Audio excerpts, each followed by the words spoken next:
Capítulo 10. Massacre da família real de Israel. Havia em Samaria 70 filhos de Acabe. Jeiel escreveu cartas e enviou-as a Samaria, aos comandantes da cidade, aos anciãos e aos tutores dos filhos de Acabe.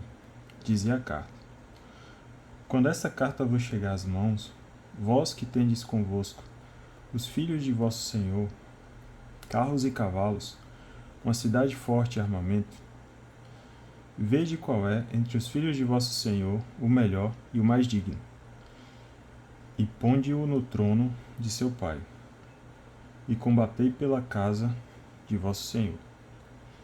Eles, porém, sentiram grande medo e disseram: Se dois reis não puderem resistir-lhe, como poderíamos nós? E o prefeito do palácio, o comandante da cidade, os anciãos e os tutores mandaram dizer a Jeiel: Somos teus servos, faremos tudo o que ordenares. Não escolheremos rei algum. Faze o que te agradar.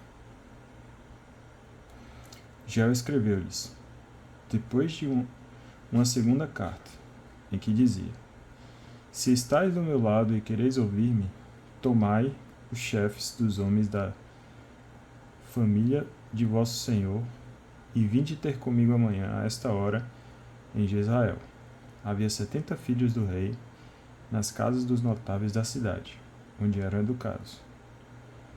Logo que a carta lhe chegou às mãos, pegaram os filhos do rei, degolaram todos os 70, e pondo suas cabeças em cestos, enviaram-nas para Jezrael. Veio um mensageiro anunciar a Jeiel: Trouxeram as cabeças dos filhos do rei? Ele disse: Colocai-as em 2 montes à entrada da porta, até a manhã seguinte. De manhã ele saiu e, de pé, disse a todo o povo: Vós sois inocentes. Quanto a mim, conspirei contra meu senhor e matei-o. Mas, e estes todos, quem os matou? Sabei, pois, que não ficará sem cumprimento nenhuma das palavras que Yahvé pronunciou contra a família de Acabe. E Yahvé executou o que havia dito por intermédio de seu servo Elias. E Jeiel matou todos os que restavam da família de Acabe em Jezrael. Todos os notáveis, os parentes e os sacerdotes, não deixou escapar nenhum. Massacre dos príncipes de Judá. Jeiel partiu para Samaria. Estando a caminho em Bet-Esed dos pastores, encontrou os irmãos de Ocosias, rei de Judá, e perguntou: Quem sois? Eles responderam: Somos irmãos de Ocosias, e descemos para saudar os filhos do rei e os filhos da rainha mãe. Ordenou Jeiel: Prendei-vos vivos. Foram apanhados vivos e decolados na cisterna de Bet-Esed. Eram 42 e nenhum foi poupado.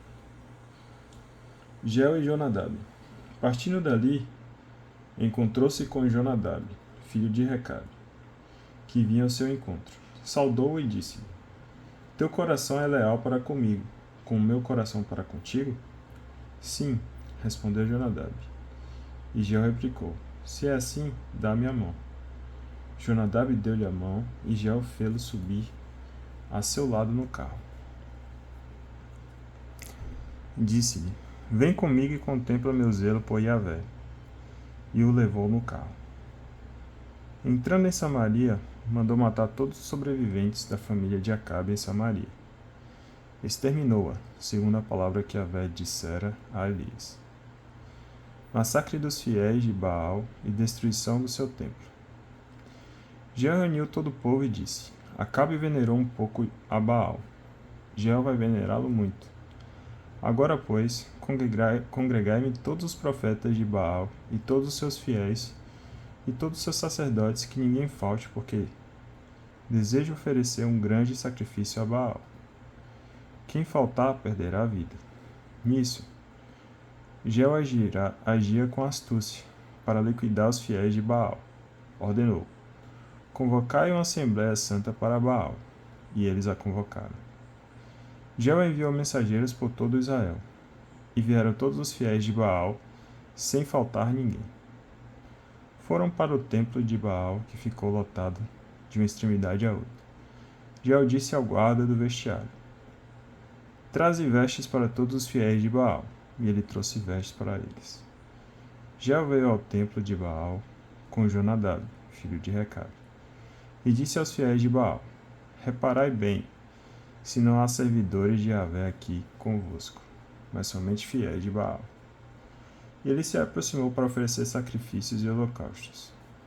Ora, Jeiel colocara do lado de fora 80 homens e dissera: Se algum de vós deixar escapar um desses homens que vou entregá-vos, responderá com a própria vida pelo do outro. Quando Jeiel acabou de oferecer o holocausto, ordenou os guardas e os escudeiros: Entrai e matai-os, não deixeis ninguém sair. Os guardas e os escudeiros entraram, passaram no fio de espada e chegaram até o santuário do templo de Baal. Tiraram a estrela do templo de Baal e a queimaram. Derrubaram a estrela de Baal, demoliram também o templo de Baal e no lugar dele fizeram umas latrinas, o que permanece até hoje. Reinado de Jeiel em Israel, 841 a 814. Assim Jeiel fez Baal desaparecer de Israel. Entretanto, Jeiel não desviou dos pecados de Jeroboão, filho de Natabate, fizera Israel cometer, os bezerros de ouro de Betel e de Dan. E Yahvé disse a Jeiel: Por que escutaste bem o que era agradável aos meus olhos, e cumpriste toda a minha vontade contra a casa de Acabe? Teus filhos até a 4ª geração se assentarão sobre o trono de Israel. Mas Jeiel não seguiu fielmente e de todo o seu coração a lei de Yahvé, Deus de Israel. Não se afastou dos pecados de Jeroboão, que Jeroboão fizera Israel cometer. Por aquele tempo, Yahvé começou a retalhar o território de Israel, e Hazael venceu Israel em todas as fronteiras, desde o Jordão até o Oriente, arrebatando-lhe toda a terra de Galaade, a terra de Gade, de Ruben, de Manassés, desde Aroê, situada junto à torrente do Arnon, Galaade e Bazã. O resto da história de Jeiel, tudo o que fez, todas as suas ações, não está tudo escrito no livro dos anais dos reis de Israel? Ele adormeceu com seus pais e foi sepultado em Samaria. Seu filho Joacás sucedeu-lhe no trono. Jeiel reinou sobre Israel durante 28 anos em Samaria. 6. Do reinado de Atalia à morte de Eliseu. Capítulo 11. História de Atalia. Quando a mãe de Ocosias, Atalia, soube que seu filho estava morto, resolveu exterminar toda a descendência real. Mas Josabá, filha do rei Jorão, irmã de Ocosias, raptou furtivamente Joás, o filho de Ocosias, dentre os filhos do rei que estavam sendo massacrados, e o colocou com sua ama, no quarto dos leitos. Assim ela o escondeu de Atalia, e ele não foi morto. Ficou 6 anos com ela, escondido no templo de Yahvé, enquanto Atalia reinava sobre a terra. No 7º ano, Joiada mandou chamar os centuriões, os caritás e os guardas, e os convocou junto de si no templo de Yahvé. Concluiu com eles uma aliança, fê-los prestar juramento no templo de Yahvé, e mostrou-lhe o filho do rei. Deu-lhes essa ordem: Eis o que haveis de fazer a 3ª parte de vós que termina o serviço no dia de sábado, montando guarda no palácio real. A 3ª parte na porta de sul e a 3ª parte na porta atrás dos guardas tomareis a facção no templo por turnos. Quanto às 2 seções vossas que entram de serviço no sábado, assegurarão a facção no templo de Yahvé, junto ao rei. Fareis um círculo em torno do rei, cada qual com suas armas na mão. E todo aquele que quiser forçar vossas fileiras será morto. Acompanhareis o rei em todo lugar a que ele for. Os centuriões fizeram tudo quanto lhe ordenara o sacerdote Joiada. Cada qual reuniu seus homens, tanto os que terminavam o serviço do dia de sábado, como os que começavam no dia de sábado, e vieram para junto do sacerdote Joiada. O sacerdote entregou aos centuriões as lanças e os escudos do rei Davi, que estavam no templo de Yahvé. Os guardas se postaram, das armas na mão, desde o ângulo sul até o ângulo norte do templo, rodeando o rei. Então Joiada mandou que trouxessem o filho do rei, cingiu-o com o diadema e entregou-lhe o documento da aliança. Proclamaram-no rei e deram-lhe a unção. Bateram palmas e gritaram: Viva o rei! Ouvindo os gritos dos guardas e do povo, Atalia veio em direção ao povo no templo de Yahvé. Quando viu o rei de pé sobre o estrado, segundo o costume, os chefes e os tocadores de trombeta perto do rei, todo o povo da terra gritando de alegria e tocando as trombetas, Atalia rasgou suas vestes e bradou: Traição! Traição! Então o sacerdote Joiada deu ordens aos centuriões da tropa: Arrastai-a para fora por entre as fileiras, e se alguém a seguir, passai-o a fio de espada. Pois os sacerdotes disseram: Não a mateis dentro do templo de Yahvé. Agarraram-na e quando ela chegou ao palácio real, na entrada da porta dos cavalos, foi morta nesse lugar.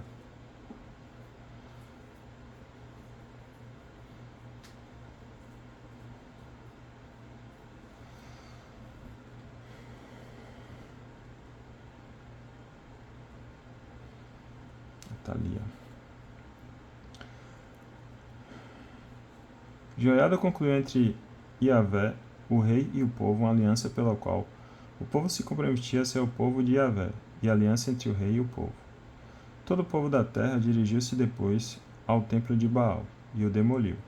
Quebraram totalmente os altares e as imagens e mataram Matã, sacerdote de Baal, diante dos altares. O sacerdote estabeleceu postos de vigilância no templo de Yahvé. Depois reuniu os centuriões, os caritas, os guardas e todo o povo da terra.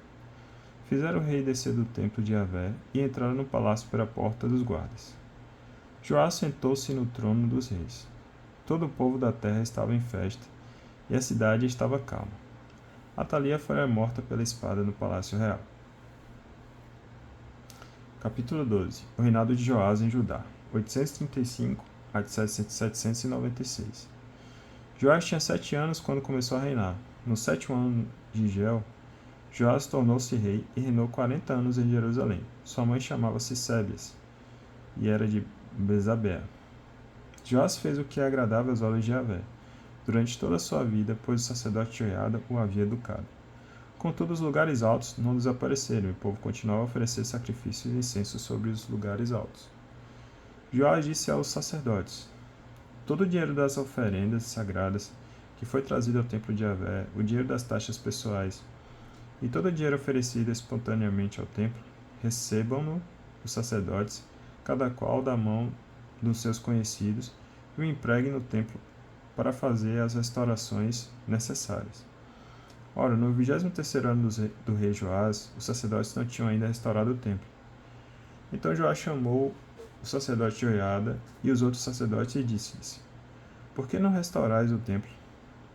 Doravante não recebereis mais o dinheiro de vossos conhecidos, mas o dareis para os reparos do templo. Os sacerdotes concordaram em não mais receber dinheiro do povo e em não serem mais os encarregados da restauração do templo. Então o sacerdote Joiada tomou um cofre, fez-lhe um buraco na tampa e o colocou do lado do altar à direita de quem entrava no templo de Yahvé. E os sacerdotes que guardavam os umbrais nele depositavam todo o dinheiro oferecido ao templo de Yahvé. Quando viam que havia muito dinheiro no cofre, subiam o secretário real e o sumo sacerdote, recolhiam e contavam o dinheiro que se achava no templo de Yahvé.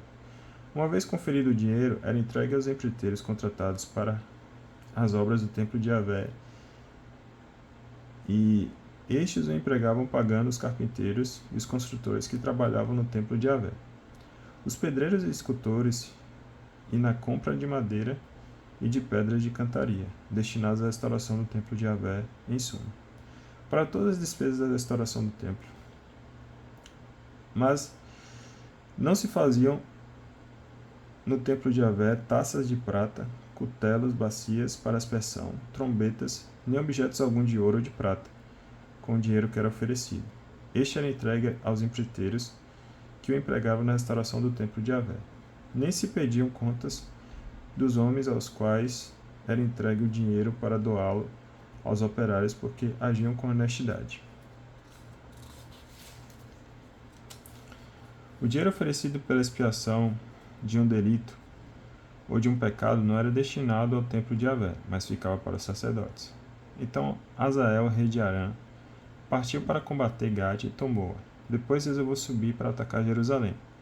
Joás, rei de Judá, tomou todos os objetos que haviam consagrado os reis de Judá, seus pais, Josafá, Jorão e Ocosias, e também os que ele próprio havia consagrado, bem como todo o ouro que se encontrava no tesouro do templo de Yahvé e do palácio real.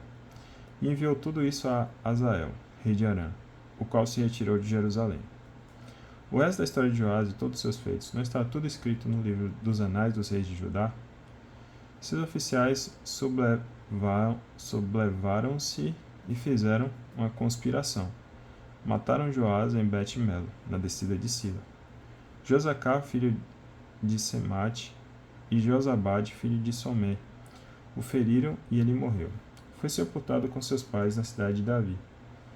E seu filho Amazias reinou em seu lugar.